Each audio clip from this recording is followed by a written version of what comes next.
अस्सलाम वालेकुम। ए मेरा बेटा है, बड़ा बेटा है, दो मेरिया बेटियां ने छोटियां। मेरे मियाँ करखाने काम करते हैं जिते प्लास्टिक वगैरह के सुच बनते हैं।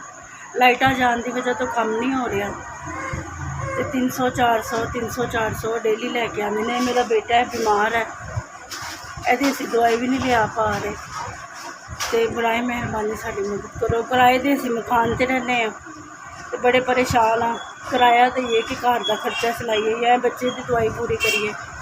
किन्ने दिन हो गए मेरा बेटा बीमार है, असी अच्छी जगह तो दवाई नहीं लिया पा रहे तो बड़ाए मेहरबानी साड़ी मदद करो। साड़ी किराए का मकान है, छोटे छोटे बच्चे हैं, गरीब लोग असी किसी के सामने हाथ नहीं फैला सकते सिवाय अल्लाह की ज़ात तो। बड़ाए मेहरबानी साड़ी मदद करो, साड़ी हेल्प करो ताकि साड़ी आसानी हो सके।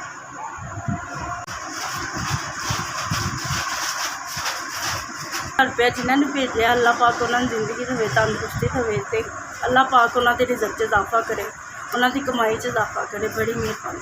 असी बड़े शुक्रगुजार है जिन्होंने साढ़े गरीबों का ख्याल किया। मैं अपने बेटे की दवाई भी लैवांगी तो बड़ी मेहरबानी। अल्लाह पाक उन्होंने अच्छा करे, उन्होंने रिजक च इजाफा करे।